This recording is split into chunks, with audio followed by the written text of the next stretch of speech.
Bismillahirrahmanirrahim. Assalamualaikum warahmatullahi wabarakatuh. Hai anak-anak ibu guru, jumpa lagi ya dengan Bu Guru. Bagaimana kabarnya? Semoga kita semua dalam keadaan sehat ya, amin. Untuk materi hari ini kita akan belajar tema 3, subtema 1. Sebelum memulai materi hari ini, terlebih dahulu kita membukanya dengan lafaz basmalah. Bismillahirrahmanirrahim. Untuk tujuan pembelajaran yang harus dicapai setelah nanti Ananda menyimak video ini, yaitu sebagai berikut.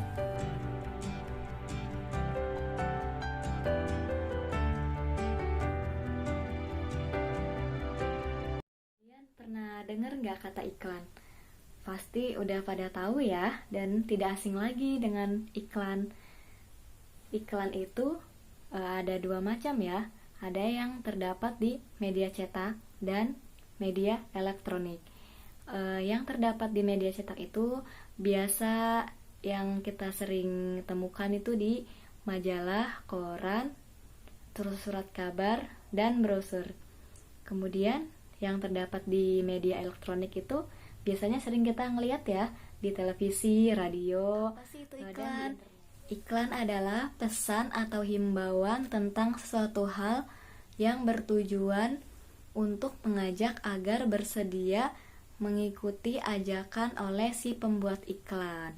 Berikut ini contoh iklan tentang makanan sehat.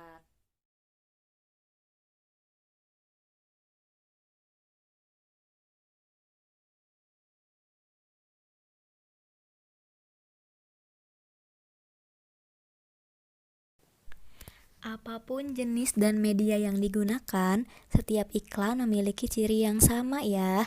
Ciri-ciri iklan yaitu memiliki tema atau topik dan kata kunci. Kata kunci yang digunakan dalam iklan biasanya berhubungan dengan topik yang disajikan. Kata kunci yang terdapat dalam iklan makanan sehat yaitu yang pertama vitamin untuk tubuh dan yang kedua buah-buahan. Kata kunci tersebut dapat ditemukan dengan cara mengamati gambar dan mencari informasi yang ingin disampaikan oleh pembuat iklan melalui kalimat atau pernyataan yang disajikan. Jadi, agar kita mengetahui kata kunci iklan, kita harus mengamati gambarnya ya, agar kita mengetahui kata kunci iklannya. Makanan sehat itu, makanan sehat harus memenuhi antara lain karbohidrat, protein, vitamin, mineral, lemak, dan air. Semua itu ada dalam makanan 4 sehat 5 sempurna. Apa aja sih makanan 4 sehat 5 sempurna itu? Yang biasa sering kita makan ya, antara lain ada nasi, lauk pauk, kemudian sayur-sayuran, buah-buahan, dan susu. Siapa yang sering meminum susu? Pasti kita sering ya meminum susu. Dari mana susu itu berasal? Salah satu hewan yang menghasilkan susu yaitu sapi. Sapi itu selain bisa diambil dagingnya, juga bisa dimanfaatkan susunya. Sapi ini termasuk hewan ruminansia atau hewan memamah biak. Jadi, sapi ini agar menghasilkan susu yang berkualitas, maka harus memakan makanan yang sehat. Bagaimana cara sapi mencerna makanan? Nanti Bu Guru akan menjelaskan. Selanjutnya, sistem pencernaan pada hewan ruminansia atau hewan memamah biak. Berikut organ-organ pencernaan hewan memamah biak. Yang pertama, ada organ atau rongga mulut. Nah, rongga mulut ini berfungsi sebagai tempat masuknya makanan dan dimulainya proses pencernaan. Rahang hewan ruminansia dapat bergerak menyamping untuk menggiling makanan. Jadi, makanan pertama akan masuk ke rongga mulut. Dalam rongga mulut ini ada bagian-bagiannya ya. Yang pertama ada gigi seri, geraham depan, geraham belakang. Gigi seri berfungsi untuk memotong makanan, sedangkan bentuk geraham yang datar dan lebar berfungsi untuk mengunyah makanan. Lidah berguna untuk mendorong makanan ke kerongkongan. Yang kedua, kerongkongan atau esofagus. Esofagus berfungsi sebagai jalur penghubung antara rongga mulut dengan lambung. Makanan hanya melewati esofagus tanpa melalui proses apapun. Hal ini karena kerongkongan ruminansia umumnya sangat pendek ya, sekitar 5 cm, tetapi mampu melebar untuk menyesuaikan ukuran dan tekstur makanan. Yang ketiga, organ lambung. Makanan yang telah melewati esofagus kemudian akan menuju lambung. Proses pencernaan pada lambung yang pertama untuk menampung makanan sementara sebelum dikeluarkan kembali. Selain itu, lambung berfungsi dalam proses pembusukan makanan dan menghasilkan enzim selulase yang dapat mengurai selulosa. Berikut ini adalah bagian-bagian lambung hewan ruminansia. Yang pertama, ada rumen atau yang disebut dengan perut besar. Fungsi dari rumen ini tempat penyimpanan sementara makanan yang sudah ditelan dan membantu menguraikan makanan. Kemudian yang kedua, retikulum, perut jala. Fungsinya tempat mencampur makanan hingga menjadi gumpalan-gumpalan kasar atau bolus. Kemudian yang ketiga, omasum atau perut buku. Fungsinya membantu proses penghalusan makanan secara kimiawi yang dibuat oleh kelenjar enzim dan mengurai kadar air. Yang terakhir, abomasum atau perut masam. Fungsinya mencerna gumpalan makanan melalui enzim asam klorida dan sebagai desinfektan bagi bakteri jahat yang masuk bersama makanan. Nah, itu merupakan bagian-bagian dari lambung. Organ-organ pencernaan hewan ruminansia yang keempat yaitu usus halus. Usus halus berfungsi menyerap sari-sari makanan yang telah diproses di dalam lambung. Sari-sari makanan yang diserap kemudian diedarkan ke seluruh tubuh dan diubah menjadi energi. Yang kelima, usus besar. Di usus besar terjadi proses penyerapan kembali air dari sisa-sisa makanan. Yang terakhir, anus. Sisa proses penyerapan akan dibawa menuju anus. Sisa ampas makanan tersebut akan dikeluarkan melalui anus. Nah, itu merupakan organ Guru akan menjelaskan bagaimana sistem pencernaan pada manusia.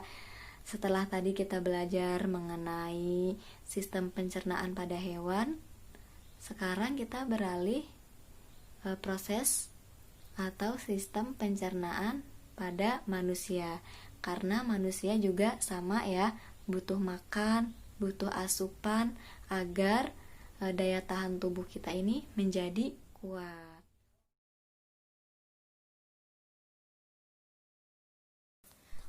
Organ dalam saluran pencernaan pada manusia ini sudah sering kita kenal ya, seperti mulut, kerongkongan, lambung, usus halus, usus besar, dan anus. Kita bahas ya satu persatu mengenai organ saluran pencernaan pada manusia. Yang pertama yaitu mulut. Mulut dikatakan sebagai pintu gerbang dari sistem pencernaan makanan. Kenapa bisa dikatakan sebagai pintu gerbang? Karena menjadi pintu utama ketika makanan masuk. Mulut ini berfungsi untuk mengunyah makanan menjadi lebih halus agar lebih mudah ditelan. Makanan melalui mulut akan mengalami proses pencernaan secara kimia dan mekanik. Organ yang membantu proses pencernaan dalam mulut seperti lidah, gigi, dan kelenjar air liur. Setelah makanan melalui mulut dan ditelan, makanan akan melalui tenggorokan atau faring dan kerongkongan atau esofagus. Kerongkongan berperan dalam mengantarkan makanan yang sudah ditelan untuk melalui proses selanjutnya dalam lambung. Kemudian ada lambung. atau ventriculus mempunyai bentuk seperti kantong yang menggelembung dan berada pada bagian kiri perut. Lambung mempunyai 3 fungsi utama. Yang pertama, tempat menyimpan makanan sementara sebelum disalurkan ke organ selanjutnya. Yang kedua, memecah dan mengaduk makanan dengan mekanisme gerak peristaltik. Kemudian yang ketiga, mencerna dan menghancurkan makanan dengan bantuan enzim dalam lambung. Organ pencernaan selanjutnya yaitu usus halus. Usus halus terjadi proses pencernaan oleh enzim-enzim pencernaan serta proses penyerapan sari-sari makanan. Terdapat 3 bagian utama dari usus halus, yaitu duodenum atau usus 12 jari, jejunum atau usus kosong, dan ileum atau bagian akhir. Usus 12 jari berperan dalam proses pencernaan makanan secara kimiawi dengan bantuan getah empedu dan getah pankreas. Selanjutnya makanan akan melalui usus jejunum atau usus kosong untuk membantu proses pencernaan makanan secara kimiawi. Yang terakhir, ileum atau bagian akhir usus halus bertugas dalam menyelesaikan proses penyerapan nutrisi dan menyerap asam empedu untuk dapat didaur ulang lagi. Organ pencernaan pada manusia selanjutnya yaitu usus besar. Pada usus besar ini terjadi proses penyerapan air dari sisa-sisa makanan. Fungsi utama usus besar adalah membuang air dan garam yang tidak dapat dicerna dan membentuk limbah padatan yang dapat dikeluarkan. Organ pencernaan pada manusia yang terakhir yaitu anus. Anus berfungsi untuk defekasi feses dan mengatur keluarnya feses. Defekasi itu apa sih? Defekasi adalah proses membuang kotoran sisa pencernaan dalam bentuk feses. Hasil akhir dari sistem pencernaan makanan berupa feses atau kotoran. Nah, Sistem pencernaan pada manusia terdiri atas saluran pencernaan dan kelenjar pencernaan. Setelah kita mengetahui saluran pencernaan, sekarang pembelajaran selanjutnya yaitu mengenai kelenjar pencernaan. Apa sih itu kelenjar pencernaan? Kelenjar pencernaan adalah organ pencernaan yang berfungsi menghasilkan zat pencerna makanan, misalnya enzim pencernaan. Zat-zat tersebut digunakan untuk mencerna makanan dalam proses pencernaan. Berikut mengenai kelenjar pencernaan pada manusia.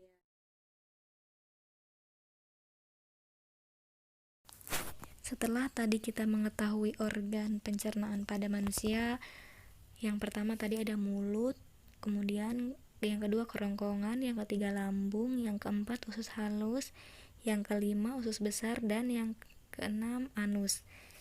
Selanjutnya, berikut kelenjar pencernaan pada manusia. Yang pertama, mulut. Pada mulut dihasilkan enzim petialin yang berfungsi mengubah zat tepung menjadi zat gula. Kelenjar pencernaan yang kedua yaitu hati. Hati terletak di dalam rongga perut sedikit ke kanan di bawah diafragma. Hati merupakan kelenjar yang paling besar dalam tubuh manusia. Terdiri atas 2 lobus. Ada 3 fungsi hati, yakni yang pertama mengasilkan empedu sebagai kelenjar eksokrin. Yang kedua, menyimpan cadangan lemak, glikogen, vitamin A, vitamin B12, vitamin D, dan albumin. Kemudian yang terakhir, fungsi utama hati biasanya dikaitkan dengan detoksifikasi zat-zat beracun dalam pencernaan. Kelenjar pencernaan yang ketiga yaitu lambung. Kelenjar pencernaan lambung ini menghasilkan enzim asam klorida, renin, dan pepsin. Asam klorida berfungsi untuk membunuh kuman, penyakit, dan bakteri yang masuk bersama makanan. Kemudian renin berfungsi untuk mengendapkan protein susu pada air susu yang hanya terdapat pada ASI. Dan yang terakhir, pepsin berfungsi untuk mengubah protein menjadi pepton.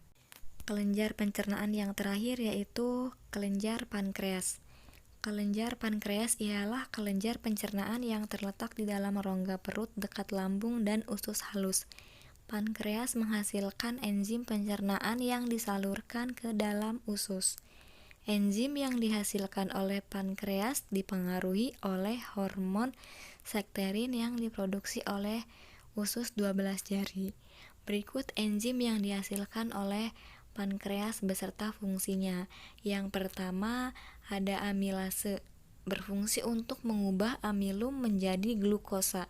Yang kedua lipase, berfungsi untuk mengubah lemak menjadi asam lemak dan mengubah lemak menjadi gliserol. Dan yang terakhir tripsin, berfungsi untuk mengubah protein menjadi senyawa asam amino. Untuk materi hari ini Bu Guru cukupkan ya.